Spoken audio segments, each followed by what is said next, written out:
Okay, now we're recording. I'm live and I'm a parent at the same time, so the door's still got to be cracked, right? In case. All right, let me get in case kids go nuts and one of them hits the other one bed with the mad elbow drop, and then he's having the spasms. Damn. And then he just keeps fucking going because there's no ref to tell him to stop.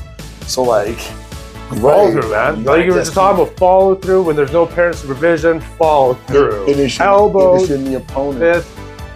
How was your week? Sunday, it was good. We were here Thursday. It was good. My week was good. We didn't do one yesterday. We got cracking into some like deeper business shit. That's right. We were. Figured you had a little content still to upload. I don't like your tripod's bigger than mine. Right. I don't like that. I feel emasculated right now. I don't know what the angle is. I'm just trying to get all the good books in. No, I put up a nice little rip of this. What's his name? Jim Ballant. Jim Ballant. Tarot. Jim Ballant.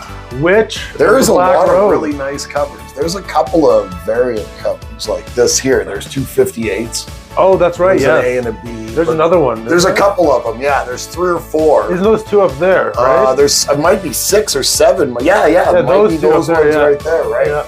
But there's some real tight covers. Like they're all censored. So YouTube, Facebook. Right. Yeah. No. There's no any of the bad stuff. There's just it's all tantalizing. Side. Right. Cleavage. Right. It's no nip. It's alluring. Oh, alluring. It's classy. It's not X-rated. It's erotic. It's what like HBO used to have and stuff, right? It's very Skinamax. No, Skinamax, right? Classy. Right? You can't have a little grace. This has some grace to it still. It is very graceful. It does take my mind off the everyday things going on for a bit. Right. It allows get lost in fantasy. My immediate thoughts get very whimsical. My creative juices start flowing and gorge. I get lost in thoughts of motorboats and right. My week's good. My week was good. Oh, that's good. That's good to hear. Yeah, so we got into deep work yesterday and figured fuck the live. We were played right out. Yeah. Well, you know what I was doing yesterday after we were done, and I have a tendency to do this. Oh. But I was but I have a question that kind of comes with it. Okay. So when we were done, I came home. Yeah. And I got some of my other stuff done, but I was up crazy early. Like you saw them, so I was up at like 5 something yesterday doing some. So I got my workout in like before even we started work yesterday. So I got a bunch of stuff done. So by the time we were done, that was actually already like 10 hours into my day. Yeah. So I'd got a bunch of stuff done front loaded before we got together. So then I had some time, but I was gonna stay up, which I had a little nap I think in the afternoon, maybe for an hour. But so I downloaded like a game on my phone. Okay. Right. And we did that a couple weeks ago with the Street Fighter stuff. Right. Duel. And then so I downloaded a game and started playing it. And I think I might have had a game from last weekend. Dude, I just want to know what it is about mobile games. Why they fucking suck so bad. They're all the same. The same. They all suck. There is no like innovation in that. It's the same like. There's differing scales of you being on autopilot where things are just happening because everything's just like redundant. You're just like doing the same thing over and over again. Yeah, autoplay, right? In like some different backgrounds. Like that's all that changes is like, oh, you're on some like increasing tower thing, and in this one you're in some arena thing. And dude. And it's just a grind over and over and over again. It's all microtransactions. That's all it is. There's just micro in every one of these games. And like I've been through. We tried that Street Fighter one. I got my guy to 100. It was fun for a bit. It was fun for 2 or 3 minutes until the allure of Street Fighter wears off. You know what those games are made for, right? Every game. No, because that's the games that are everywhere now. They're made for pooping. That's it. They're only made for when you're in the bathroom. There's too much. But they suck. Then they shouldn't have 900 dailies. No. Don't have 900 dailies where I'm so committed to this thing, it's like a second job where I gotta check in on it every 3 hours. If you're just for pooping, relax a little. Well, there's a lot of people that eat a lot of McDonald's and I'm not pooping that much. I'm not pooping enough to keep up with these. No. And they don't have enough fun. Imagine if I had like wow. There's not enough fun or variety. They're the same. They have a lot of different. The only thing that's different is the licenses. Sometimes it's Ninja Turtles, sometimes it's Street Fighter, sometimes it's a lot of things you never heard of. Right, and we've played Galaxy of Heroes. Yeah. We've played all the Marvel Strike Force. The new one that came out. Well, when I say played, I don't mean we played for like a day. I mean we played for a while. Put some time in. And geez, there's no sustainability. They're brutal. They hurt. They hurt to play. They hurt me. I play for a couple hours and I start to feel stupid and I feel bad about myself. I just want to. I feel like I need to atone for so I want to ask, why is it that I've played every mobile game that's ever been released, Anthony, and none of them have been good, and yet I still, yesterday afternoon, downloaded a mobile game? I could have just not done that. I could have had a 2-hour nap. Yeah, you could have. But have you? My good friend Dylan out there, our good friend Dylan out there has brought up, have you ever played Raid Shadow Legends? That's a good time to bring that up. You know what? I played Raid Shadow Legends. I played that game for a bit too. Before there was ever the commercials all over the YouTube channel. Oh, really? Okay. Long before now, where we're at, where it's memed out, where people joke about the Raid Shadow Legends. Because you've heard it a million times. I'm talking like 4 years ago, pre people even seeing that ad inside people's videos, like where it was like not in jest, but in like actual like monetary remuneration for like an ad plug. Okay. I played Raid before that because I check like be the first to play on the plug. Oh, the previous I don't know. I don't know. A lot of people maybe use Apple, so they don't know what the Google Play Store, Android Play Store, what it's called, even looks like. But on the Play Store, the Google one, you go in there and one of the categories in games is be the first to play. Yes. So I'm always in that one. So I'm looking for ones that are in like early access, which a lot of stuff stays in early access because it doesn't want to pay the actual royalty or the licensing because it's used characters far too close. I played a lot of Dragon Ball games that were like that. It's like Mugen type stuff. Yes, like Mugen, yeah. Right. Yeah. So there's that goes on. So, but that's where I go to look. So I tried Raid. And Raid's good. For a mobile game, it's good, but it's redundant. There's nothing else going on. No. I wish you can control your characters more. You just can't. You can just autoplay just like every other game out there. And they're like, oh yeah, it's this massive open. It's like, not really. It's like, it's just the same dungeons. It's brutal. It is. What's happened to gaming and why do we settle for this? This is like what's happened to wrestling. Like this is like what's happened to professional wrestling where we've settled for this stuff. We've decided that like what they give us now is fine. And just because everybody knows on the internet that we're just going to be tongue-in-cheek about all of it, because who cares about the allure of it? It's like people that make films or are in theater, if you go to see a live theatrical performance of something, a play of some sort, people don't just break character throughout to like give the fucking audience the wink and the nod about how this is all bullshit. Like they still stick with it, even though the audience knows they're there watching play. It's fiction. It's clearly fiction. It's not sold anymore like the way it used to be. It's like people are so proud of themselves that they're like in on it that they can't help but like not just stay true to what the soul of it really is. It's disheartening. I don't know. It's this fucking mobile game. I like how wrestlers don't you used to love like. Why is it that NES 8-bit games are better than these mobile games in 2023? Like, you know what it is? What is that? It's not a lack of capability. No, it's a lack of challenge. There's no challenge in these new games. Besides, you're just grinding and grinding and grinding, get these gems. Once you get these gems, you spend them, then you need more gems, so you grind and grind and grind. You don't want to grind, you pay for the gems, right? That's what these games are. Not like the NES. The NES had like sometimes where you had to jump exactly at the right time, the right timing to get over. You knew these guys are going to come at this time. But it was so much. Challenge. It was so much more rigid. It was so much more rudimentary and like rough around the edges. But it for some reason it has more cachet. Challenge. It has more. even if it's not challenging, like, because granted, there are some NES games that were just bullshit hard. Oh, yeah. Where you're like, this is fucking... Dr. Jekyll and Mr. Hyde. This is fucking unreasonable. Right, well, there was also some bad games. There was also some bad games. Yeah. That wasn't just like hard, that was just bad. Yeah. But there were some games that were like good, well-engineered games, but like, they were hard. Things came in sequences that were a little too heavy, or like you said, there were jumps that needed to be made that were like, skeet skeet. You had like no real room for error, or whatever it happens to be.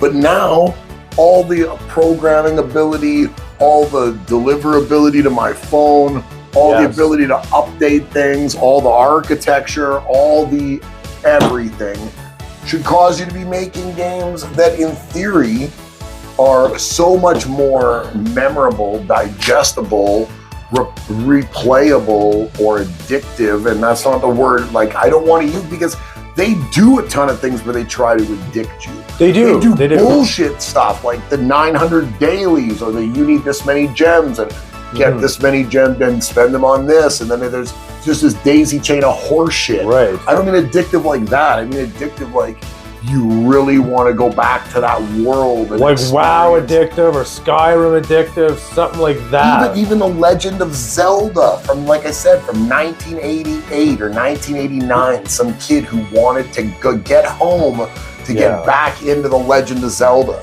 Yeah. You're not lacking in the capabilities. We're clearly just, we're the gatekeeping. And I know people hate the idea of it because it sounds like such a prick sort of thing. The idea that we just like won't stand for shit, but like things like wrestling with gaming, we stand for a lot of shit. Fans just take it up the fucking ass. They really do. They really do. We don't just go like, this is garbage. We're not and I'm as bad as everyone else. Because like I said, I downloaded a game yesterday. So I'm a culprit as well. You know what's I'm a hypocrite. You ever played Atari? Have I ever played Pardon? You ever played Atari games? Oh yeah, I had an Atari. You know, sure. you guys know how shitty it. Well, okay, for the time it was pretty cool, but Atari was pretty bad. Like known for their graphics. Atari had some good rudimentary, games. Right? No, they did. Good games. But you were also what they were known for. Some of the best box art, like when you look at the cover, oh my god, damn, that is good. And you go over to play the game, and it's just like that box cover gives you so much imagination. Like you get past the graphics, and you're just like in your head, you have this big like scene that's playing out, and you're just like asteroids. Right, it was but that box art would just give you so much imagination. A lot of the asteroid graphics, or Atari graphics you'd see on the cartridges, seemed like they were pulled out of like Heavy Metal magazine or something, where it was like really good. Like sci-fi fantasy art, like you're saying, where it really looked, you were like, well, there's gonna be lasers and shit, and then you got it was like this 2D thing, like every side is the same one, every screen, 2 colors. Yeah. But like you're 100% right, because I had an Atari, you had a ColecoVision. Oh, ColecoVision. Yeah, I had a few of those things, but the Atari was good. Yeah. Because the art, but there were a couple of good games. Where even the actual execution of the game was. Yeah. The box art alone was like so cool. Even like Master Universe had such cool box art. Like on Castle Grayskull, like they had that big panoramic view. Are we talking like old school? Are you talking of not like a video game now? But no, like box art. Like you're talking the toys. Yeah, box art seems to be something that's kind of come back though. Wouldn't you say? Like box art seems to be something that went away there for a while, where it's almost like the 2000s. It was kind of like a secondary sort of a thought. Like there was a lot of uniformity. Everything had to be more sleek and streamlined when it hit like 2000. Everything was like Matrix came out, and they kind of dumped the whole to me anyways, the colorful. Maybe we just got old. Because it does happen. You become biased when you grew up with like He-Man and G.I. Joe. Yeah. You now look at the new stuff and you're like, look at this douchebag garbage. They don't get it. You don't get it, man. You know what? That's probably back in my day, man. I used to walk miles in school. But no, that's probably exactly it. Some of the boxes, like growing up, G.I. Joe had awesome. G.I. Joe is awesome. But that had like help you a few times. That helped you play out like in your story. The 4-inch ones that they redid at like the turn of the century there, like the 2000 ones.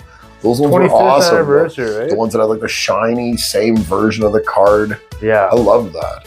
I loved the fact that G.I. Joe's roster, like the run that they would do for each wave was like 30 guys deep. So you would buy a toy and flip it over and look at the card and sit at home and just be like, I want to get this guy and I want to get this guy. And everybody, again, another one with like the graphics, like that, like the picture on the one side opposite the bubble where the guy would get his like bio. Profile, the profile picture was always so good. Yeah, they had the action one at the front where he's like doing something like exploding through a wall or something. G.I. Joe was phenomenal. Yeah, there's no question about it. They've never really been able to build on it. It kind of hit like a wall. Like 87 was probably like the last, right? Like, last good years. Like the last thing that really got like released into G.I. Joe lexicon that's been like adopted and like replicated going like forward would almost be like the Dreadnoks. Like I was gonna say the movie, right? Yeah, but like but like the Dreadnok stuff, the movie, the Cobra Law, right? Yeah, Globulus. Yeah, Globulus. And Nemesis and Enforcer. Right. Yeah. Those guys are awesome. I mean, I like that, but like, yeah, you're right. It started to become where they started to repeat, blowing up. Whoever's texting, whatever, send dick pics, send them now. Send them now, send them here. Send them in all stages of girthiness.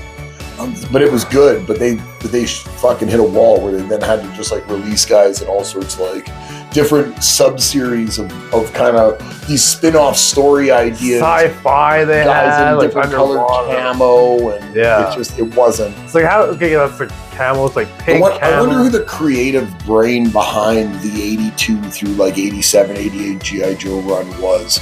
That guy knocked out a grip of shit. Probably some guy that was probably in the military as some sort and just wanted to. Think so? Because there's a lot of outrageous characters. And you think that guy was the military? Who knows? Maybe. They it's could not have like you can't have a good creative process if you're in the military. But usually, like if you're the one that created it, like G.I. Joe was made in the 60s, like they had the big dolls, right? But there was none done like across. Was there like Duke and?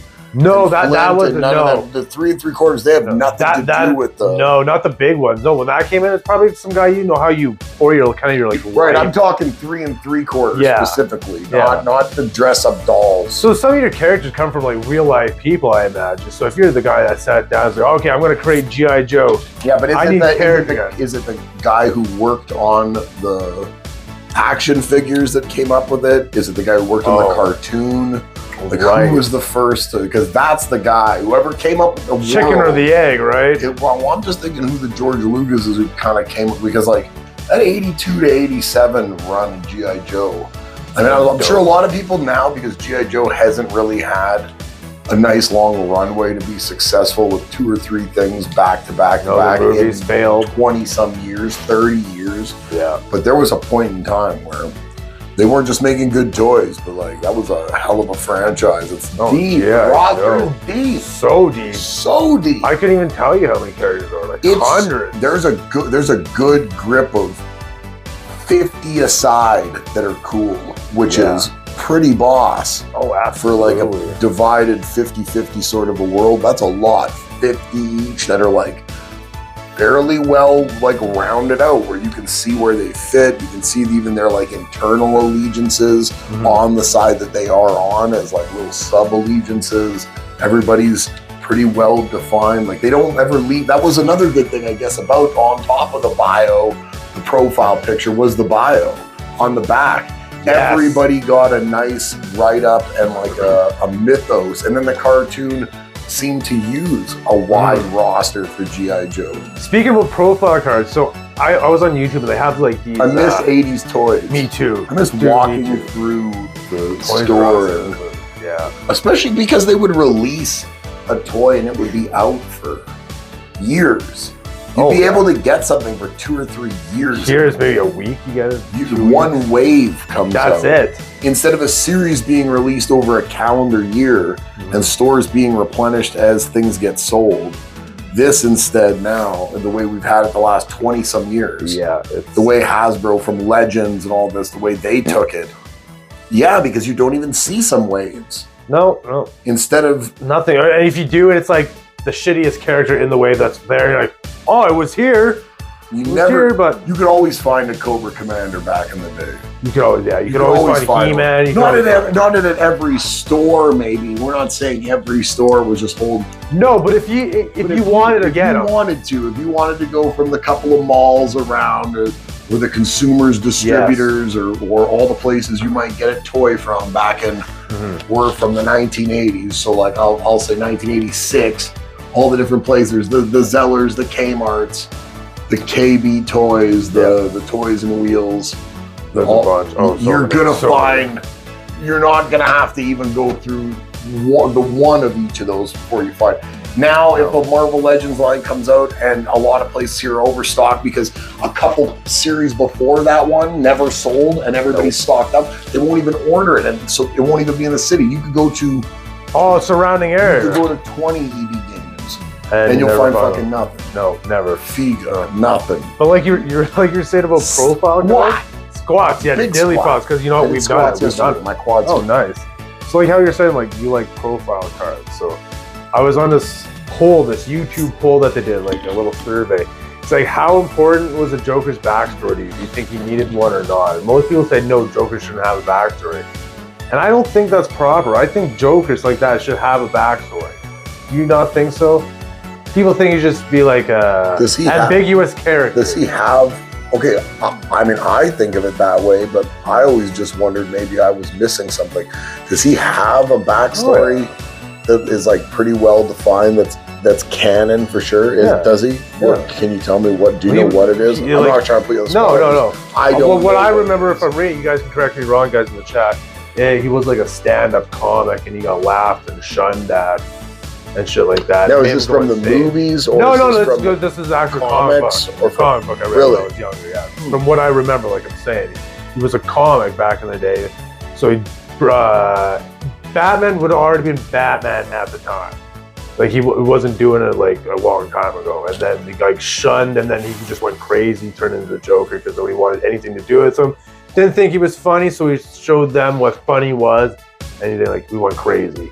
If I remember that correctly, if I'm fucking that up, let me know. But I'm pretty sure you sounded like that was right. I'm gonna believe that. I'm pretty sure that was right. I remember reading that. I don't really think of the Joker much in regards to like a backstory because, like, I don't know. It's something about there is a bit of an ambiguity to you're not really sure what's real or what's fabricated with him beyond what you can see like right in front of you because he's never really being honest. Right. He's always just kind of. But this is how I look at it. If you don't have a backstory, like if you're the creator, you don't give a backstory, then you have numbnuts come in 20, 30 years later and like, I'm going to give him a backstory now. Right. So that's what I first thought of. Like, yes, no, your character needs a backstory because you don't want dummies. I understand that you, but again, as gatekeepers of something, we as fans should not allow artists to come in and co-op other artists' ideas and fill in blanks because maybe those blanks were left there for a reason. So that, I think, much like with wrestling or any of this other stuff, I think that falls on the shoulders of fans, where fans really need to speak with their dollars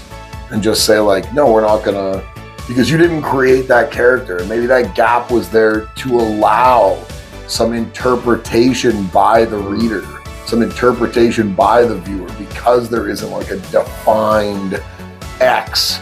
It's just we're not sure, so it's ambiguous, and you can dream or flesh it out in your imagination. And for you to not the creator of this to come back and co-op it and then fill in that blank, that's not your place. So I think as fans you should be like, dude, do that with your own characters. Take what's there. If there's an architecture there and you want to take that architecture and then continue on with that and extrapolate forward in your version going forward, but to retroactively try to change canon, I don't like that because it's not your canon to change. No, it's not. You should have the integrity, but fans have to hold those people accountable that do that aren't. If you were given a character to work with from an imprint or whatever it happens to be, I think you need to be someone who has the creative integrity to not take the easy way out and, like you said, try to take a character or something that's well liked Right, that has a big backstory. Right, because like we said, that vague backstory might be there for you, the consumer, from that original artist, and he doesn't owe anybody an explanation. Maybe it just felt right. He just left it there because he felt the blanks is better. The open-endedness allowed the reader to interpret things in a more deep way rather than defining it. You know, like just leave it open-ended, allow people to imagine, allow people to, or maybe it's just the mystery, the intrigue. The intrigue, I love intrigue, baby. Intrigue adds a lot of depth. Hell yeah, it does. So it's not your job as the next artist who takes on a project, even if you were given that project to take on, to go back and take the easy way out. Go forward. Yeah. Take what you've got as a body of work, go forward, and try to make something of your own with that character, right? Mm-hmm. And on your own time, or when you get an opportunity, create your own character. Flesh out all the canon. Like you said, don't leave the backstory open-ended then. No, even if you are to leave it open to the public, have that backstory already written down. No, this is canon. I think there's lots of people who've jumped on characters and have built them great going forward. Yes. But it's like a game of double dutch. You got to start jumping in as the thing's already going on. Because you know what you're getting into. You're getting into something, you're jumping on a fast-moving train. Because it never really changed Spider-Man's beginning. Well, but they had variations, like different storylines or something. But they never changed. They never. He had a backstory that was established already. There was probably no time ever through the publisher after Spider-Man got his legs, no pun intended, in the lexicon of Americana, where like you could ever get past the publishing without everybody going through things and checking to make sure that this doesn't alter canon in a way that we're not. That's not on the trajectory that we have. We have a lot of ways we're willing to discuss or entertain, but then there's probably some ways where we're just like, oh no, you don't just get to kill Mary Jane, right? Right. There's probably boundaries. No, you just don't go exactly. down. No, there would have to be. Have a just like going back, you can't just go back and be like, oh no, it turns out Uncle Ben was a diddler. It turns out he was a diddler. I think in one story he was a bad guy. I'm pretty sure, like a what if kind of thing. That's what those are made for. Yeah, exactly. Those what if things are good to read. They're good reads. They're awesome because that stuff is interesting. Because it's just kind of cool to see what if Spider-Man let the buddy go or stop the buddy and Uncle Ben did live boobs. A lot of nice side boobs. But they define it well. I like this one right here.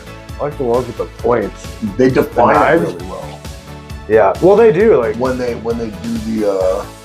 do the what ifs, they let you know, like the little goth girl here in the skirt. You know what? Yeah, me too. Yeah, when they do it, they at least let you know, this is an interpretation of an alternate universe. Yeah. It's not someone trying to usurp an idea and shoehorn their own right, like when Aunt May became a herald of Galactus. Right.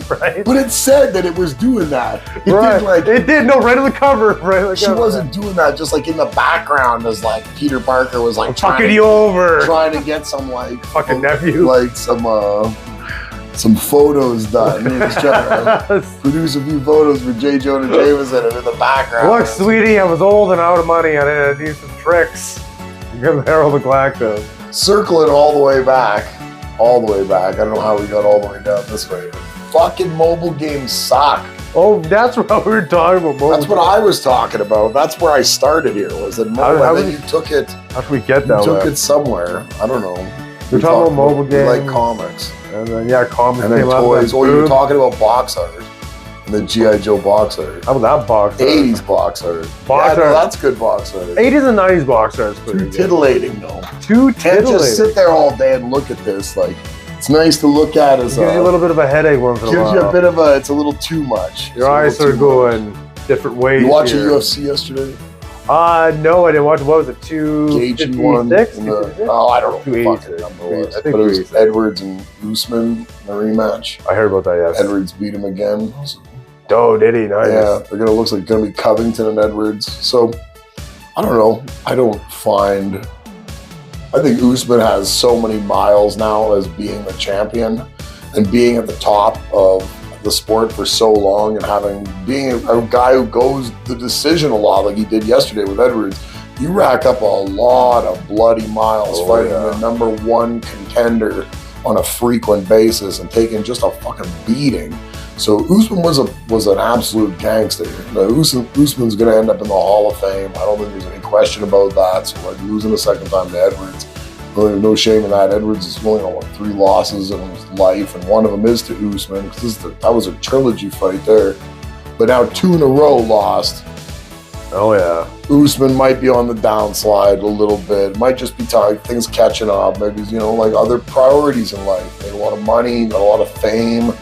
Big back where he's from, you never know how this plays out in the long run. But Usman's been a beast for a long time. So I don't let the couple losses to another guy that's an absolute axe murderer reflect poorly on a guy who was an absolute axe murderer himself at the top of the division. But it looks like Edwards is going to fight Covington now. So Covington, I don't know, like brain damage, I thought, when he got jacked up in that restaurant or whatever the fuck that was by Masvidal. He got jumped. Masvidal and his homeboy said he got brain damage, suing Masvidal. Now he's coming back. I don't know what kind of brain damage he got. Like, beat Masvidal. So, like, Covington's scary. These guys basically... If you have brain damage, how are you going to get, like cleared? Yeah, you can fight. Fighting on a mystery island, Epstein Island.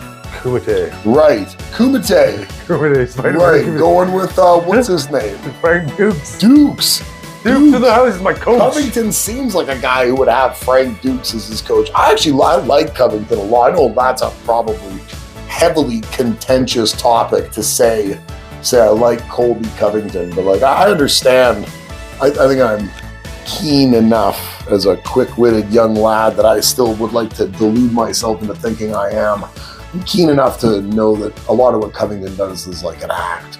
He's like trying to be a bit of a troll, trying to like take kind of divisive stances on things and be a bit of an outlandish character, because couple that with a fighting style that has you perpetually in the title hunt, right, as a challenger for a world title, because you're that good as a fighter as well, you become kind of that Chael Sonnen character where you can make a lot of money because people want to see you fight. Because they want to see you get your ass kicked. They think you're a loudmouth, but you can back it up. Everything about you, right? And he does a good job of that. So I'm keen enough to know that he's kind of playing a bit of a marketing game as well. I really don't think the guy's as big of a blowhard in real life as he like purposely comes across in his like public persona of the Colby Covington fighter character that he plays. But I like Covington. He's a hell of a good fighter.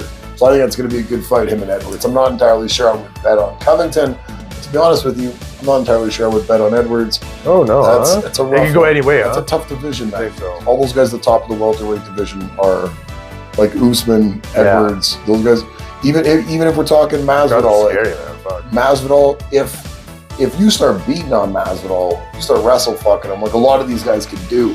If you start controlling him that way, Masvidal's just not able to get in deep waters with you to that same extent. But if Masvidal can clip you, he can hit you harder than almost anybody in that division. Maybe it's his hands, his combination of stuff, his timing, precision, it's all there. And so Masvidal put you to sleep. All these other guys, I mean, Edwards did sleep Usman in the first fight between them here in the back-to-back one. The second fight overall between the two of them. He slept them there. It was a decision yesterday. But even Masvidal, who doesn't have the pedigree wrestling, can easily knock one of those other three. Where does Masvidal fight out of? I can't remember now. He's from Florida. I don't know what the gym... I don't know if he's American Top Team. No, I was just wondering because I thought he was from Europe. No, Masvidal's from Miami. Oh, okay, yeah. Yeah, he's in your backyard, like fighting like with Kimbo. There's a fight with Masvidal fighting another dude when Masvidal's like 18 or whatever in like a backyard in Miami. Oh yeah, through the same guys that were doing it with Kimbo. Kimbo, huh? Because I watched Kimbo before he was on American Fighter and stuff like that. Oh, before he was on. You watched Kimbo like before he was on The Ultimate Fighter, or you watched Kimbo before he was on like Strikeforce? Before he was on any of that show, like, it was on the YouTube match and just like watch it, like because there's like I found him watching Bum Fight when he punched Buddy's eye out. Yeah. I was like, holy shit, that's insane. But then R.I.P. Kimbo Slice. Yeah, R.I.P. He didn't have. Kimbo was a great dude, apparently. I heard it was very One of the things about Dana is like, Dana's a pretty genuine guy when it comes to stuff. When he like ends up kind of being wrong and he jumps the gun, he doesn't tend to apologize if there's a little bit of conflict. Yeah. And he overreacts, but there is conflict, and you kind of met him halfway for the conflict. But if he jumps the gun early on things, Dana's pretty good if he's wrong, and he'll kind of come back to Jesus and like openly admit. And he was always on Kimbo Slice, on Fake Fighter, Best Fighter at the Barbecue. I've heard that stuff this, too. That, the other. And then he had Kimbo on The Ultimate Fighter. And he said when he met Kimbo, he met Kimbo's manager. He said these guys were like the nicest human beings, the most genuine, their word. He's like, he was so wrong about Kimbo Slice, about like, he might not have been the best fighter still. He might still have been kind of an untrained backyard brawler. But like, he felt so bad for shitting on dude because the way dude was perceived was as this like big baller, like big chain, scary looking son of a bitch, like come just fuck you up, like bro, just bare knuckle, gnarly, just beat a bitch's ass hands, like was a bad dude.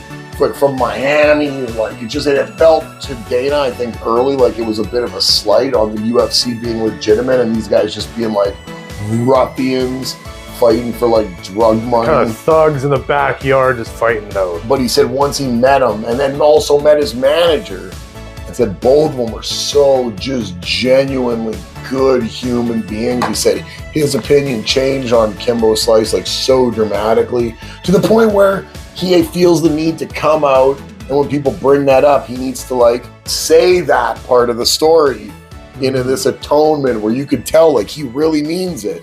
Like he really was like, damn, I shouldn't have been bagging on this guy. This guy was like trying. He was trying to figure out how to get on.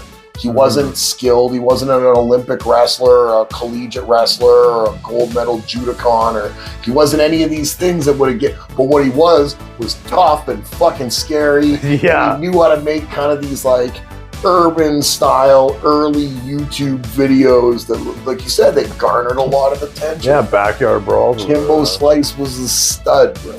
Early times of YouTube. I don't know how he goes, but I like that about Dana, that Dana was willing to, even recently I heard him talking about Kimbo. There's nothing but nice things to say about Slice.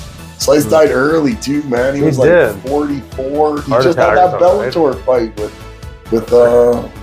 what was dude's name that had the street MMA documentary from about 10 or 12 years ago. Dada 3000, Dada 5000, whatever it is. I've heard of something like that. There's a street MMA documentary, and these guys like kind of do it called Street Dogs or Backyard Dogs, some shit like that.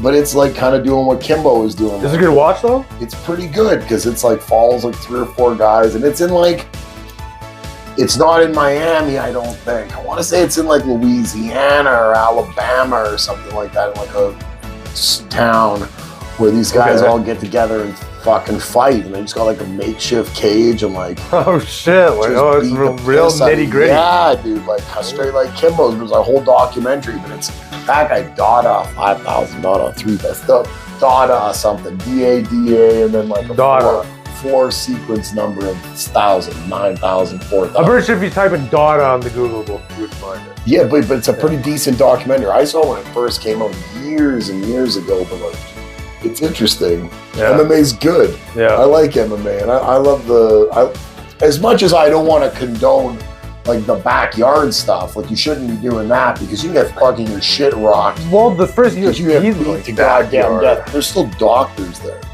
You get your shit rocked and die, dude. Always be surrounded by medical professionals if you guys are going to do some backyard brawls. Right, and that's why they kibosh the backyard wrestling. So you don't want to, even though I did that. Mm-hmm. I backyard wrestled through the 90s. You did. 97, 98, 99, like whole big long seasons of backyard.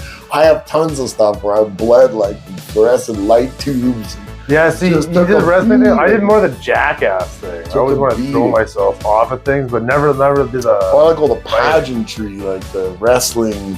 I didn't want to just like hurt myself. I only hurt myself because that was like a part of that progress of what the story was. Younger person, I wanted to be a stuntman, so I used to just throw myself off stuff, roof houses, into trees, stuff like that. Very stupid in hindsight. You have klutz. Oh, I am. So, but it looked really natural though, because I have a klutz. Right, but you'd have been a bad stuntman because you'd fell off the building, missed the airbag, tripped just on the brick.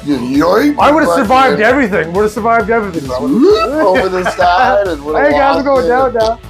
Pancaked and lost you. That was definitely what happened. Son of a bitch. Absolutely. Well, we didn't go down that career path. No. Yeah, you would have been a casualty, a statistic. Mm-hmm. We don't want to chalk you up as another pancaked stuntman. Talk outline Anthony. Right. Here, hosting, co-hosting. You ever remember watching like UFC for the first time? Yes, I watched it right at the beginning. Watched it right at the beginning. Pay-per-view. We had an illegal cable box. Back in the 90s. I had a homie of mine who had the same thing. Who had, I don't know what you'd call it, but yeah, some sort of illegal box where you, I'm not illegal, I mean an unauthorized, and I mean the statute of under the table paid for. Statute of limitations should be up on this. Yeah, that's right. Yeah. Right. My name's Ryan McNeil. Brad Costa. Brad Costa. Yeah. You'll never answer your mail anyway. So yeah, no, I used to be in the pay-per-view scene back in the day because I mean wrestling was on pay-per-view. I wasn't really into boxing. I probably should have been. I watched boxing and retroactively watched a lot of that stuff. Yeah. But wrestling, we were big into that stuff. So when the UFC came out in '93, late '93, I mean, we saw a lot of the ads on the pay-per-view channels because you were on that for all the wrestling pay-per-views every month, and there was WCW and there was the WWF.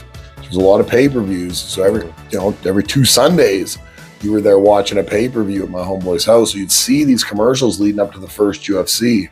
So like I watched, I want to say the first 9 or 10 live. It came out like what, 96? 93. Right? 93. Late 93. Okay, so like when I first seen it, I thought they were celebrities fighting because like it had the bald guy in the middle, like the gold bald guy as a symbol. Oh, right. Yeah. And I thought it was like the Oscars. I thought it was that. I'm like, they're going to have these fucking actors beat each other up. But when I first saw it, it blew my mind because I never... I never saw Okay, I'll talk to my mic. Never saw something so violent being like... So 93, I would have been like 8 years old, right? 8 years old. And watching that, my parents were, I think, were doing something upstairs and we had the box downstairs. That was the first time I've seen boob. I think I called it the booby box. It was dope time. Anyways, I remember seeing that and it was just so brutal, like seeing Tank Abbott for the first time, like throwing those haymakers and you're like, oh my God, that's real. Like you've seen wrestling. I grew up watching like WWF wrestling. But then seeing guys get like kicked to the face or thrown down to the ground and they're still like actually punching them. Oh my God, seeing that, I was like, wow. So I was hooked. Sorry to cut you off. Oh, that's fine. You said the gold guy, you thought it was the Oscars. I thought it was the Oscars, yeah. So did I miss the part where you explained what the fuck? Did you get over it when you realized it wasn't going to be like Milton Berle beating the shit out of somebody? As soon as I seen like the first knees and like throws and the fists and kicks, I was like, oh my God. So you kind of sound like you didn't see it till like the mid-90s, like 96 or... Yeah, I was around that. So I was about 10. I've seen from the first one, from 93. Like right from Hoist winning the very first one. So I've watched. I've seen that one. I've watched a lot of MMA. Like, I've seen all the prize and like I was surprised like you'd fight a couple times in a night. Back then, it was like a tournament style. Back then, Kumite. It was but there was nobody that really had. It was more a showcase for Gracie Jiu-Jitsu than it was for anything else. Like it was them trying to basically sell how good Gracie Jiu-Jitsu was so that people would come and start using their dojo. Yeah. So like there's a reason that they used Hoist and they didn't use Hickson because Hickson's bigger. Yeah. Right? Did you go watch that Choke documentary? We talked about that. We watched that together before. Did we watch that before? Yeah. Okay. So there's a reason they didn't use Hickson. And it's because Hoist is a little bit smaller in stature, but almost as good in skill. But then they brought in a bunch of these other people that were still single disciplines. Like they were a wrestler, they were a boxer, they were karate, but they didn't know what to do when they were fish out of water, right? Getting choked the fuck out on the floor. And because jiu-jitsu has aspects especially like some real like fucking striking jujitsu that like the Gracies do, where like you get a guy down and like you still strike them a little bit. And you can, yeah. Right, not in any kind of jujitsu competition, but with Gracie, when you watch them do Gracie like challenge stuff, they smash guys. Yeah, Hickson used to smash dudes in the face with that Gracie challenge thing. Like he didn't get that street record up. I heard he's a mean motherfucker. Like Hickson's over 200, he said, or something like that. Hickson was a big guy. He's got to be like 195. Like, Hickson wasn't small. Hoist wasn't small. Like Hoist is small in comparison to a lot of other like adult male athletes, but like in general, Hoist is probably like average size. He's not like a small male, right? He's not Henry Cejudo with no muscle or anything like that. Like he's still an average size guy. But Hickson, little bit more athletic looking, a little bit more imposing, broad shouldered and height, and the stature and the jaw. Hickson looks even more. And then because the skill level was still even better than Hoist's, it would have just made it. It wouldn't have done good because you would have mopped the floor with guys. Hoist was going to be outweighed by guys that were going to be. They want to show off skill. They want to show Hoist being able to overcome some stuff and use Gracie Jiu-Jitsu as a. Right, whereas Hickson probably would have just been able to steamroll guys even if they were a little bit bigger than him. Right, because his skill level and his size allowed him to just be so dominant. Yeah, well, that's why there was no Hickson. He looks like a mean motherfucker. That was why there was no Hickson ever. It's not the Gracies didn't win. Like he never fought professional, did he? Oh yeah, he fought over in Pride, but he never fought for the UFC. But like the UFC wasn't just owned by SEG. The UFC was started by Royler Gracie. So the UFC was started by a Gracie. I did not know that. And won by a Gracie. Well, yeah, that's what I'm saying. Like they chose Hoist to put in there. That whole thing was a demonstration for Gracie Jiu-Jitsu. Right, but I when you said that, but I didn't know they were the ones that were kind of behind it. I thought they were just like, you want to be the front runner of the show. Because at the same time that the UFC's running their like inaugural pay-per-views, 1, 2, 3, 4 is when those tournaments that you're seeing in the Choke documentary are going on over in Japan. The two different, were they Pancrase or Rings? Oh, I have no idea. I don't remember. They might have been Pancrase tournaments. The one that's got Gerard Gardeau in it, and Yuki Nakai loses his eye. He gets fish hooked and loses the eye by Gardeau. Oh, that's gross, yeah. Moves on and fights Hickson in the finals or whatever. Those are like summer of '94 and summer of '95, I believe. Those two. So that's going on at the same time when Royler's still involved in the UFC with SEG. Oh, okay. But they're not using him because they don't want to use Hickson, because again, Hickson would destroy that allure of Gracie Jiu-Jitsu being able to overcome these guys that look. Because a lot of the guys they had early on were big sumo dudes and big snack monsters and big truck driving Cookie Monster, big guys, big back ribs. Guys that looked like bouncers and not martial arts, not skilled guys, but not ripped athletes. Whereas Hoist under that gi was an athlete. Oh yeah. Right. What were the athletes? Shamrock, Severn. Like let's say the early ones. Dan Fry. Dan Severn and Don Fry. Don Fry, sorry. Right. Yeah. Like Pat Smith maybe early on.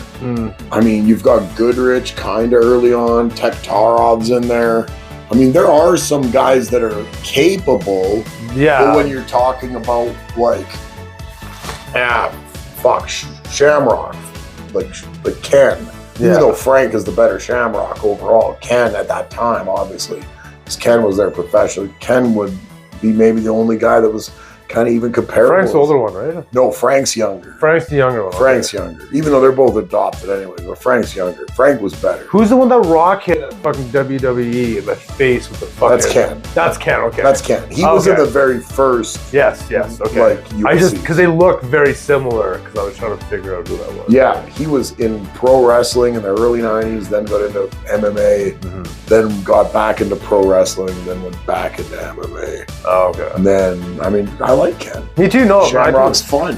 Shamrock's he's a caricature. He is a pro wrestler. Yeah. Ken Shamrock He does good promos. Like he plays a good bad guy. That's exactly what pro wrestling used to be. If you go back to territory wrestling back in the day, when you go look at what it was, like especially off season for guys that were football players or whatever that would come over and do wrestling in the off season, it's all these wacky, larger than life, carny style dudes who had this crazy giant, had these giant personalities. And Ken Shamrock's got a giant personality. Like he just kind of like goes and talks and makes no sense sometimes, and it's classic, and he's a gem.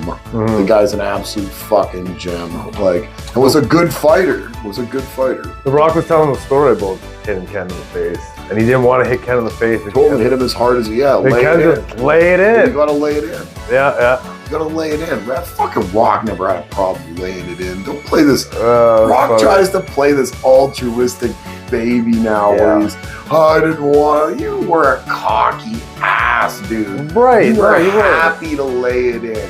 Yeah. You laid it in on Mick. Look at, what was that, Royal Rumble where Rock hit Mick while Mick was handcuffed?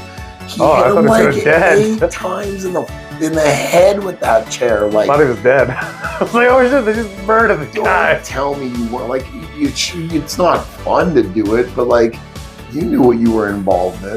We've talked about this. This was like the football player shit and all that. We're like, you're trading your body and your future health for a payday today. Yeah. And if that's what it calls for, if the Rock character needs that, like, I don't wish CTE on Mick Foley. No. But I wish better wrestling on my eyes. So if that means somebody has to take a chair shot or two, then fucking buckle up, Sally. Like, if you don't want to do it, get the fuck out of the way. Someone else will. Like, true, that's right. Somebody will take a shot. Too many people feel that. You get that in relationships where people don't want to like give an inch. It's like, other people will take your job. Yeah, and you should like learn to play your position well. Everybody's like you're not entitled to jobs. You're not entitled to friendships. You're not entitled to everything's earned. Right, everything's earned.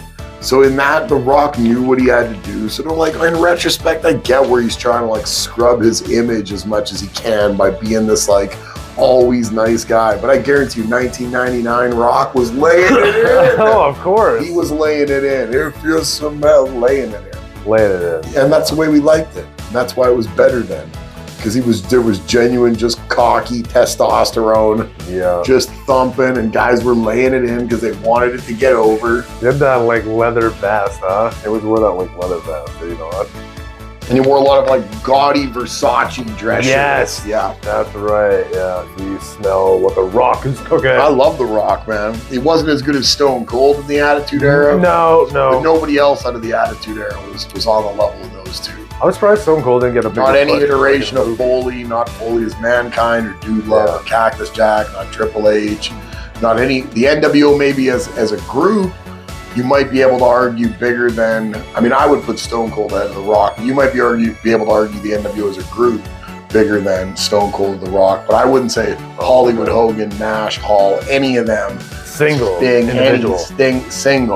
bigger than Stone Cold or Rock. Not Hollywood, Hogan, not like that. No, not DX, not anything. Austin and Rock were 1A and 1B for Rover, my G. Yeah, absolutely. They were selling out everywhere. People have no idea how hot wrestling was. And that was after everybody, the horse had left the barn. Everybody knew wrestling was fake. Mm-hmm. The internet was out then. Yeah. Everybody knew what was going to happen the next Monday. Everybody knew what free agent guy just left, jumped from WCW or ECW to the WWF or whatever was going on. Stupid internet. But it was still huge. Everybody knew, but it got huge again. Yeah. And it was because those guys laid it in. It was because The Rock and Austin and them knew that they had lightning in a bottle, and if they didn't lay it in, you weren't going to get to ride this lightning as long as you possibly could, because it's going to burn out quick. Because when you re-garner the public's attention en masse like they did, the wrestling industry did as a whole, in that little spot in life, that little spot in time, and you have the ability to do or not, you go like, when we're out there and it's hot, and the fans are cooking, and there's all these millions of people watching, lay it in. Those were good times. And you lay it in, and you're happy to lay it in.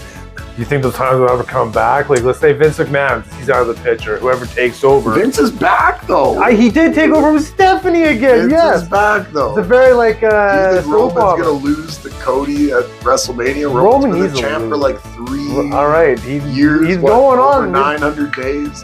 Yeah, he needs to go. Him and Rhodes are both 37. I think Rhodes is even more popular now in the WWE than he ever was even while he was in AEW. Really? He's so popular. Rhodes is great. It's like a fine wine, just gets better with time, huh? Cody Rhodes. Yeah, I heard he got that Brandy's not involved in stuff. Because Brandy she was so insufferable that like it kind of rubbed off on him a little bit. It maybe subconsciously, even on my part, because you know he got her the job. And you're like, she sucks, so fuck you. Even though he's amazing. He's really good. He is really good. So they're both 37, him and Roman. Roman's held it for a long time. Rhodes has never held it. And like you said, like a fine wine. Yeah. Just gets better. Yeah. So I wonder if it's the move to just... But it's like Gunn. Gunn got better. It was like, he's like 56. But he's not. That's so ridiculous. Because I can remember Billy when he was 37 and he wasn't so exponentially better from 35 to 37. But like, Cody's become a better wrestler. He's better at the psychology. He's better at the fans. He's better at playing face or heel. So you think he got better going to AEW? And then coming back? He didn't just go to AEW. Remember, he did like, when he first left, because he left, I don't think he didn't get fired. He retired or something, No, Dustin, I think, retired. Oh, okay. And when Dustin retired, Cody was playing Stardust or whatever, and I think Cody like asked for a release. And then he went and did Ring of Honor, he went and did New Japan, then they did the All Out pay-per-view, then they started that AEW thing. Remember, like, we're All In, All Out, whatever one was the first, the indie pay-per-view, the one that sold out like the 10,000 I know what you're talking Chicago. Before Khan got involved, when it was him and the Bucks and Omega, before Khan got involved. Then it was AEW. And do I think Cody got better since the last time he was in the WWE? Fuck yeah. I don't think him and Rose. So do I think the wrestling business can ever get back to that where, because it goes through cycles. You've seen it in the rock and wrestling era in the mid to late 80s. You've seen it in the late 90s. You know what I mean? You've seen it in the 50s. If you go back to the golden age of television and how big it was with Antonio Rocca and Gorgeous George. Like, you've seen these giant boom periods. I mean, when you go back and look at people who sold out the most stadiums places. So you think every 40 years is a big boom? If you go back and look at it's different. It's incremental. Sometimes it happens, like I said, between rock and wrestling and the late 90s is only a 12-year, 11-year period before it was a 10-year period. Then now it's been, since it's been really mainstream, it's been 20-some years. And that's having guys like The Rock in Hollywood being A-list actors. Wrestling's never had that before, but even that hasn't been able to put wrestling back on a trajectory where it's an A-list product to consume. Right. But it's happened. If you go back to the 1940s when Jim Londos was the champion, Jim Londos was like the biggest in all of the 20th century. Jim Londos was the biggest drawing anything in live gate other than like any kind of bands. If we're talking like combat sports, boxing, wrestling, like even bigger than Hogan, because he just drew and sold out everywhere. And he could work every couple of nights, right? Like wrestling. Was he territorial wrestling? Well, I mean, he was the world champion back in a time like Londos might predate the NWA, the actual governing body of the NWA. I feel like that's the late 40s, early 50s, but I could be wrong. Definitely not a historian. So 20s or 30s. But no, Londos was 40s. Oh, okay. I want to say early to late 40s. Because the first NWA champion's Thesz, so I'm pretty sure it's after Londos that Thesz takes the title. So don't quote me on, but I'm pretty sure that's how it works chronologically. But Londos was drawing crazy money. Hogan drew crazy money. Austin, The Rock, HBK, Bret Hart overseas, crazy money. Wrestling can make if it catches a lick in mainstream society and rides that lightning and you lay it in, it can have its little time in the sun again, and it doesn't ever go anywhere. Like, it's not like wrestling ever like folds up its tents and dies. The territory era is obviously better, but it was because there was a lot of things that impeded things being a national stage. There were no national cable networks. There was no such thing as national TV. Not at that time, no. Right. So transit was a lot less. There was a lot more people taking still Greyhound buses and driving places, and they were taking commuter plane.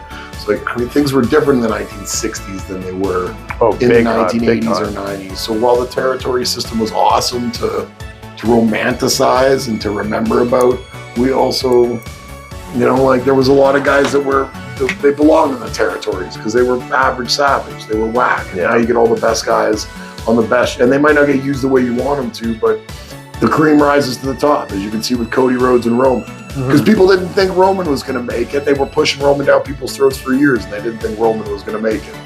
And then now Roman's been the longest reigning champion since like Hogan had the 4-year reign. Hogan's had like 3-year reign. Right. Jeez. But why? Why are the fans so invested now if nobody thought it was going to work?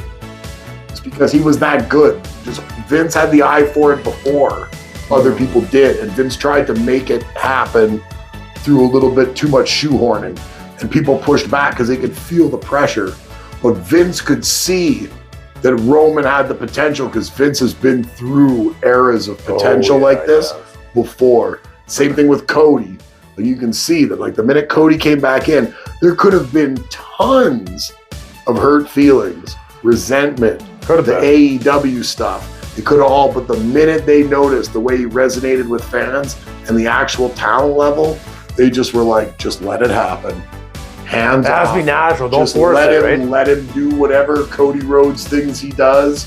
And if it keeps going this way, we'll just book it accordingly. Yeah. And that's the rest that's a good comeback, bro. It's great. The WrestleMania card in and of itself doesn't look great. Like, Cena's on there fighting Austin Theory.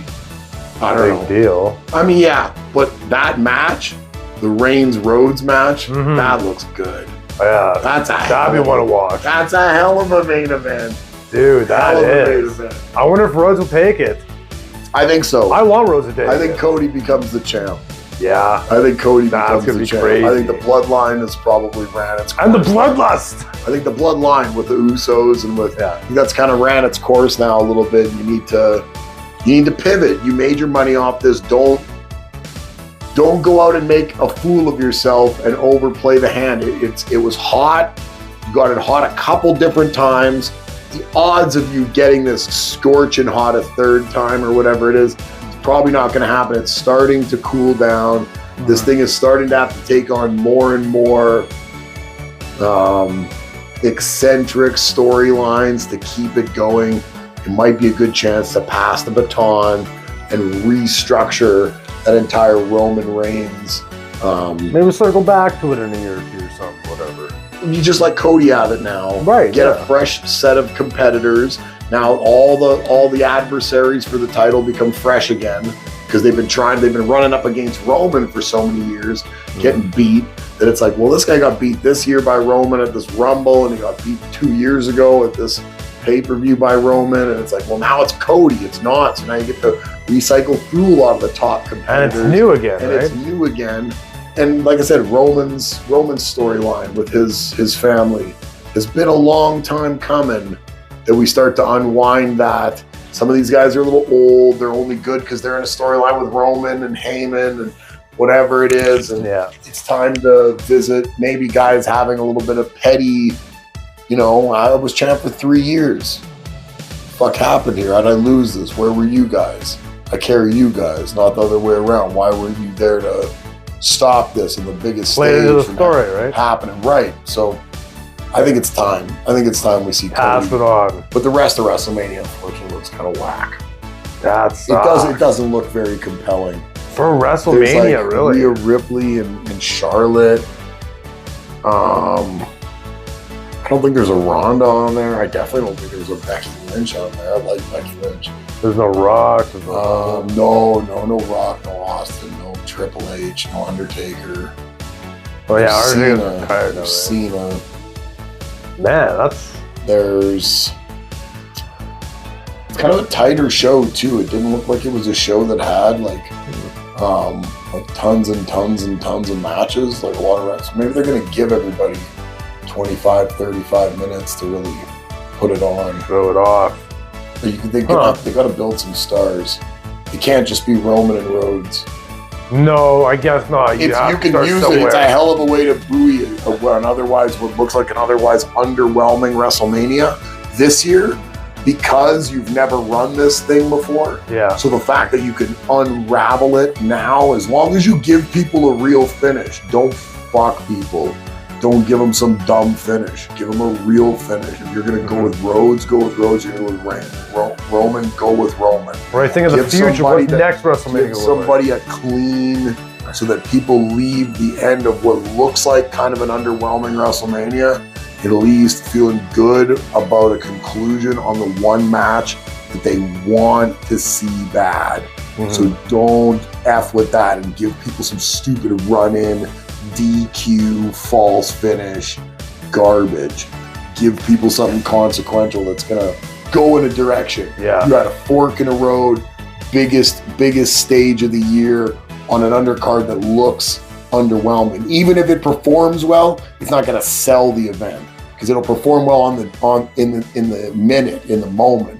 It won't sell the event in the preamble, because no one knows that it's going to outperform the way it looks. So it's great if they do. It's great if everybody shows up and they go ham and everyone has the match of their careers. But that won't go back and then all of a sudden have people magically turn the TV on and purchase the pay-per-view midstream because they can feel it like an empath that Charlotte Flair's having the match of her career.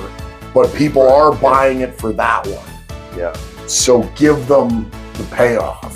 Give it to them. Give them to them. Okay, so in your opinion, so this is like the lackluster fucking WrestleMania. What is just your opinion, what is your favorite WrestleMania of all time? Three, huh? Right. 3. Followed up by what's probably, and again, I'm biased because I'm young. A lot of people tell you like 18. Okay. It's like one of the best.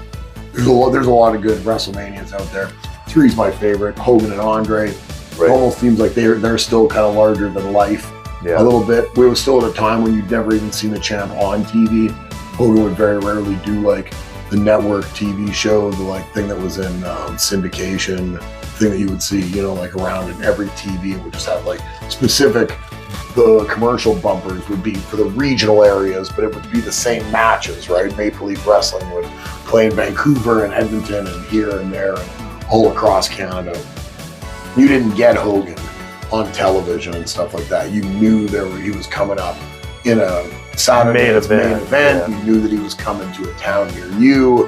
And you knew that in 2 or 3 months on a pay-per-view, on a Survivor Series, or shit, even before that. Well, you got to think WrestleMania is still spring of '85. WrestleMania 1. Hogan's was champ in January of '84. There was a time when there wasn't even these super cards to play to.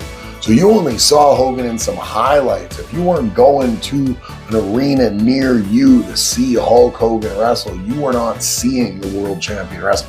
Nowadays, you see all these guys on television. Imagine all the lost wrestling. Hogan and Andre were still very much these like phantoms. They weren't watching, it wasn't watching Greg Valentine beat some jobber on Saturday.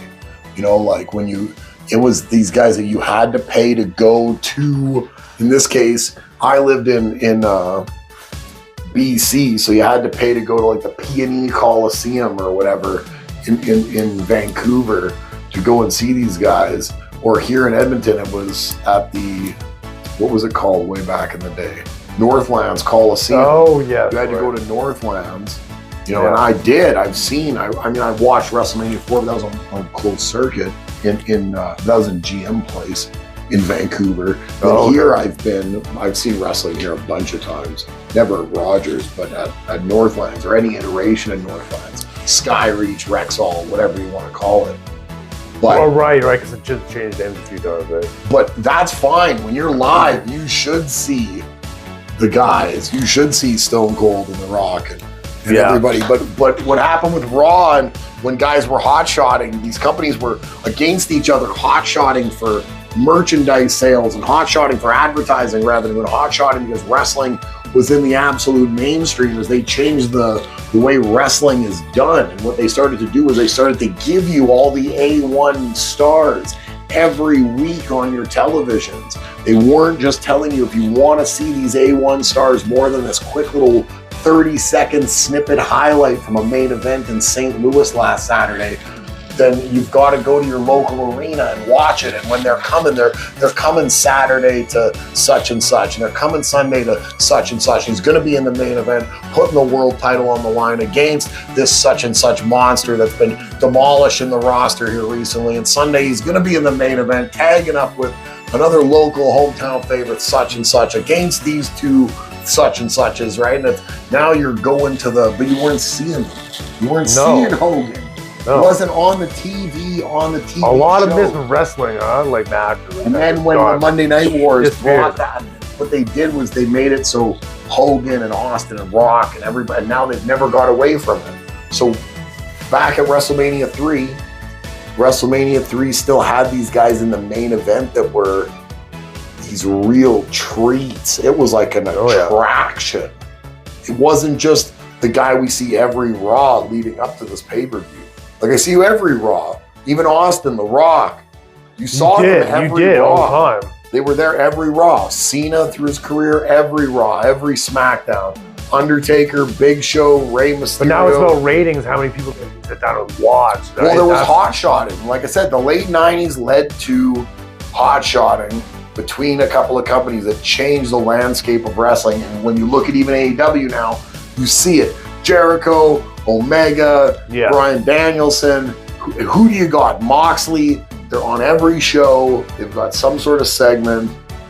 Back in the day, you go onto YouTube. You're on YouTube right now. You are. Well, you guys that can hear hear me through the microphone. One of you guys that can hear me through the microphone, go on YouTube, look up Superstars of Wrestling from 1986 or 87, and go back and watch a month or 2 months. So one show a week of the actual syndicated WWF show from 1987. Watch January of 87 or December of 86, preamble to WrestleMania 3, and see how many times you actually see Hulk Hogan come on and wrestle or get in a fight. It'll be 0 to 1 in an entire month. Yeah, I wouldn't see him. You won't see unless you went to one of those main events that you had to go pay to see him. You gotta pay. Yeah. Or he was on a Saturday night's main event on NBC or on these specialty things. Right, where he's still getting paid. So WrestleMania 3 had an aura to it, just like 2 did, just like 1 did. There was nowhere you could go as a wrestling fan. And I mean, okay, we've done this a multitude of times before or since they did this. Well, before and since, when they used Mr. T, but they made Mr. T in WrestleMania 1 seem like he was Hogan's like everyday running buddy. Yeah. Like they were A1 like chums, like they were hanging out every day at the beach, hanging out every day at the gym, hanging out there was nowhere you could go to watch Mr. T wrestle, but it felt like Mr. T was on the actual kind of live roster a little bit. Yeah. So the idea of WrestleMania 1 and kind of putting the capper on. He was there behind the scenes, kind of. He was there with Hogan, and he was working out in the trenches. Wrestling was great. It was great. That whole kayfabe area. So WrestleMania 3 is my favorite, but I'm a mark for wrestling, period. BigBeaverComics.com. That's what you're looking at here. I don't know how you're staying through this, but I'm staying through with you. BigBeaverComics.com. If you like comic books with chicks with big boobs, or guys who got bit by radioactive spiders, or dudes whose parents were murdered in front of him and he became a crime-fighting vigilante, or any of that in between, guys from Krypton, whatever aliens, whatever floats your fucking boat, go to BigBeaverComics.com. Join us here on YouTube, like this video, subscribe to the channel, follow along Instagram, Facebook. That was a good plug. I love you guys. I love you too. Don't leave, I get lonely. Wrestling changed, don't you ever change. Don't change. Gotta stay the same. Change scares me. So, yeah, that's my plug. That's my plug. That's your plug. Well, speaking about comic books, you ever wonder where Ghost Rider's Hell Cycle came from? Is that what it's called? The Hell Cycle? Yeah. That's the motorbike? Yeah, for the Spirits of Vengeance. wonder how the tires stay inflated while the fire. It's fueled by hellfire. Is it really? Yeah. Do I wonder where it came from? Yeah. Mephisto actually made it. He made it? He made it for it. Did he crash on a bike? Is that how Johnny Blaze got to... Is that how he got to the devil where he had to make a deal? And yeah, he did crash on a bike. That's right. Johnny Blaze. How many there are? There's 3? There's 3 of them. There's Dan something or whatever. There's Blaze. There's that Alejandra Blaze as well. Another Blaze. That's a new one. That's right. That's not new. That's 10 years old. Well, I guess. Yeah. Maybe there's 4. There's a few. So they all had Cosmic Ghost Rider, but that's a Punisher. That is. That's not a Ghost Rider. Frank Castle. That's a Frank Castle. The Cosmic Ghost Rider is Punisher. That's pretty cool. But did you know Ghost Rider actually took like Mephisto made it? Mephisto made it. Yeah. So I love Mephisto. They don't use him. No, they should. I guess how do you beat the devil though, right? That is. You can't just like people just schooling the devil. It's like right. It's like using Galactus. You got to have a real story for it. Do you know what? Even though you want to throw it in there, it's like standing out Stone Cold every Monday night. You don't need to do it. You got to find a reason for it. You shouldn't really burn it up that way. But do you know how fucking fast that bitch is, though? Whose bitch? Galactus? No, not Galactus. No, the bike. Fast. It's fucking fast. Yeah. Fueled by hell. So let's just say this: Thor's hammer can go across the Marvel galaxy in 60 seconds. Mjolnir, okay. Yep. So 60 seconds? 60 seconds takes Mjolnir to go around the galaxy. The galaxy? The galaxy, yes, max speed. Okay. This has been in a comic, Avengers 2:14. Okay. So he was fighting Thor. Thor threw his hammer at Ghost Rider. Ghost Rider takes off. He's ripping. Thor's hammer's coming at him. Ghost Rider actually grabs the back of the motherfucking hammer, rides the bitch back, knocks out fucking Thor with his own hammer. Did you know that? Really? In Avengers so he couldn't pick Mjolnir up, but he used it as like riding back as a handle. He was just getting as far as he can until the Mjolnir has to come back around. Yeah. And he just grabbed the back of it and rode it back to fucking Thor and knocked him the fuck out. This was actual regular Ghost Rider, but Blaze? Yeah. With the OG Ghost Yeah, Avengers 2:14 it happened. It was pretty fucking cool, man. Nice. Yeah, I thought that was... I didn't know how fast the bike was. It's basically indestructible. And if it does get like blown up, he can just remake it, reincarnate it. Well, it's already on fire. Like, so how do you blow up something that's already on? It's made of fire. Hellfire, it's made of right? fire. Yeah. It doesn't ever run out of lucky there's any structure you can see. Yeah. I like Ghost Rider. He's pretty dope. He's really dope. He's dope, but I mean, he looks aesthetically, he's probably one of the coolest of the... I don't know, would you call him a superhero? He's not like he's like an anti-hero. Yeah, I guess anti-hero. I think he's like a Punisher type of What do you do with him though? Like, let's just say here, I give you the Ghost Rider character. I go, Anthony. Okay. We don't know what to do with this character, how to get him over. He's too powerful if we let him go this one way to not like really allow that to flesh itself out, and then it kind of fucks with the ecosystem of the Marvel because he starts to become too... Or we have to pump the brakes and do all these like stop-start miniseries and like under kind of whelm his power a little bit. What do we do with him? I think he's powered by hell. How is he not one of the most powerful things going? He is kind of one of the most. But then why doesn't he do anything of consequence? Because Ghost Rider goes back to like the dawn of human civilization. What has Ghost Rider done of consequence in 50 years of being in comic books? It just exists, really. Just kind of exists. But I think he's an unutilized character. So do I. That's what I'm saying. Like, so if I give him to you and say, like, hey, you got this. Okay. You got. What do you do? I'd make this character. I'd make him a monster hunter, not just hunting humans and stuff like that. But that's cool. He's on a vengeance. He hates fucking whoever did this to him. So he goes, just kills all the monsters, vampires, everything. He teams up with Blade here and there. Whatever, but I think he'd just go on a rampage just because he hates evil. Intergalactic, like he's fighting like Surtur and I think he goes to like that are like different dimensions of hell and stuff. He goes and just starts like. See, we should give you the mantle. Thank you. Just starts blowing shit up. That already has me interested in this Ghost Rider thing. Because they had him like he became like cosmic. And I know that's not Ghost Rider, but it is. Because it's Ghost Rider. I mean, obviously, when you're looking at it, you can say it's Frank Castle, but it's Ghost Rider. And they just have him pounding around with Thanos.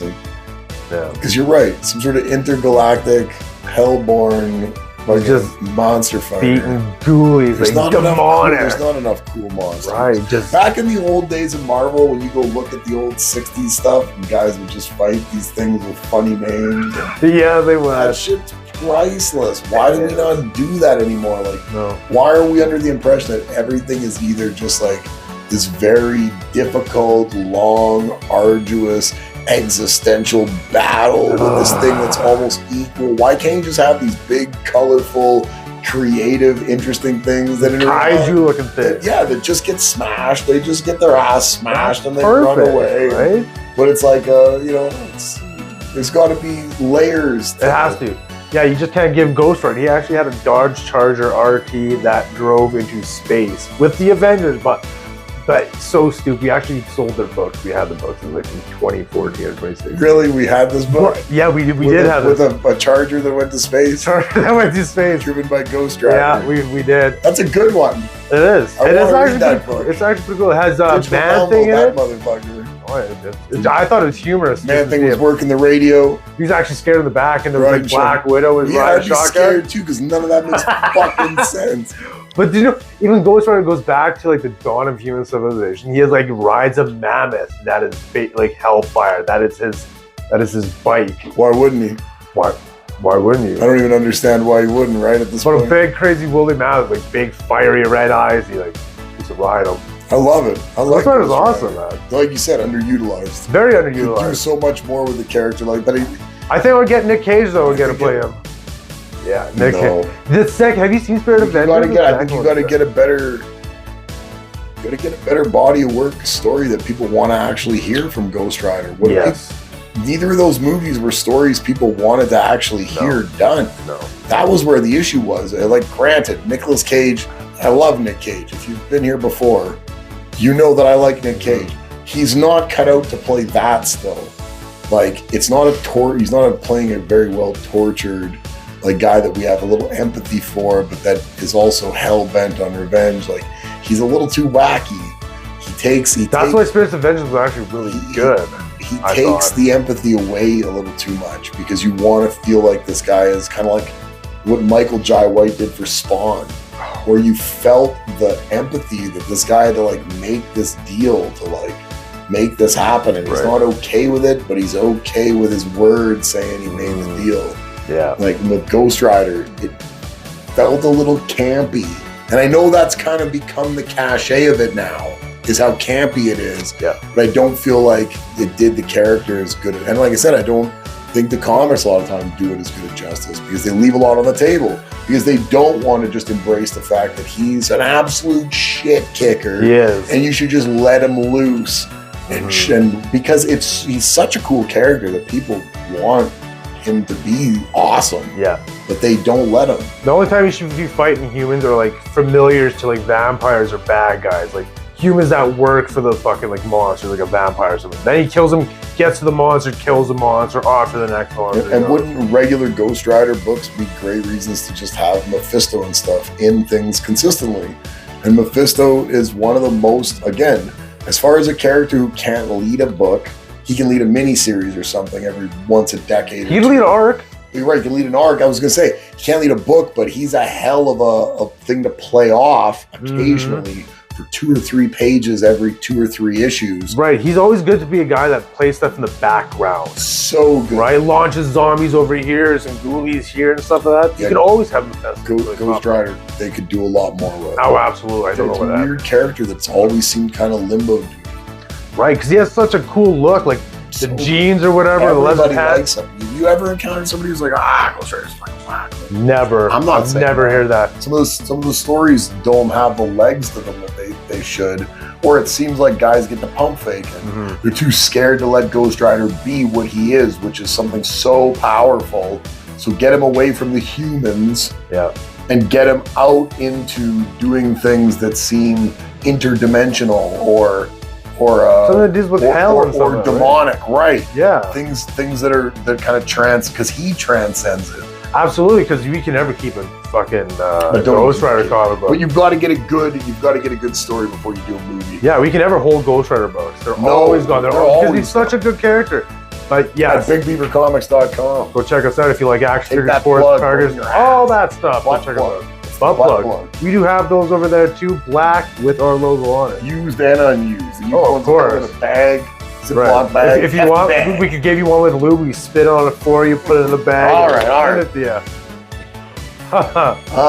Brandon Cooks went to Dallas earlier. Dallas got rid of Zeke. I don't know about OBJ coming now. Brandon Cooks. He's one of only 2 receivers to have 4,000-yard seasons with 4 different teams, him and Brandon Marshall. So, I mean, Cooks gets paid a lot. It seems like Houston kept quite a bit of the money still. I think they're going to pay him $6 million of the 18 he's due. Not a bad move for Dallas. Gives Prescott another option.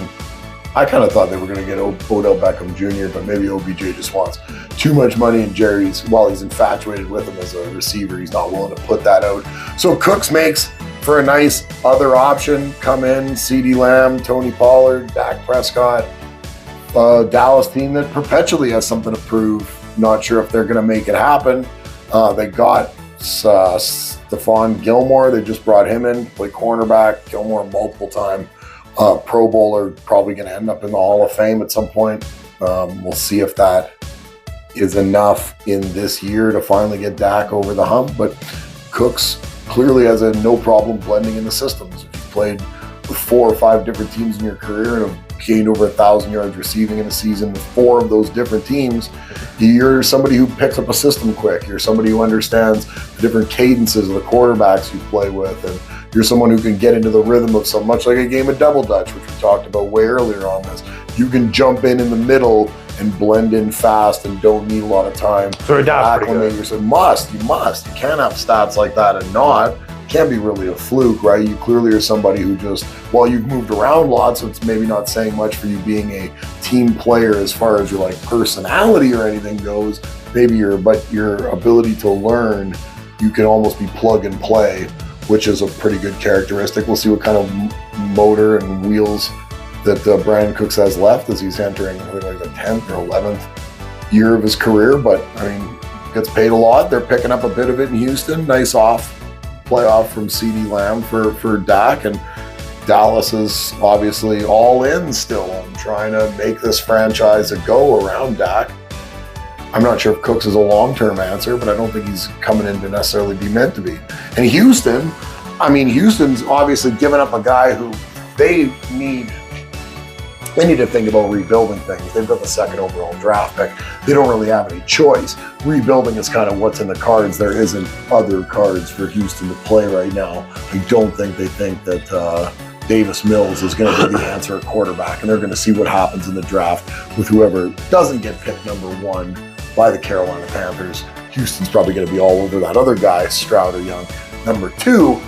And you can tell they're going to take a quarterback because while they let Cooks go, a receiver who in a couple of years probably isn't going to be effective, still going to be making a lot of money, a lot of age on those wheels and everything already. They kept Laramie Tunsil, left tackle, who they paid a lot to get a couple of years ago from Miami. They gave Laramie Tunsil 3 more years, $75 million, $25 million a year at left tackle, protecting the blind spot of a quarterback they don't even have yet. So it just goes to show you their intention a month from now, when the draft is here, is that 2nd overall to take a quarterback. Because while Cooks won't be there to help that quarterback in the playoffs 2-3 years into his career, when that quarterback hopefully takes that rightful step as a number 1 QB in the NFL, Laramie Tunsil will have been keeping that guy upright and not getting his ass destroyed from the blind side. $25 million a year. So Houston's obviously predicting quarterback is the pick, because Tunsil getting paid a grip to stick around with a team who's rebuilding.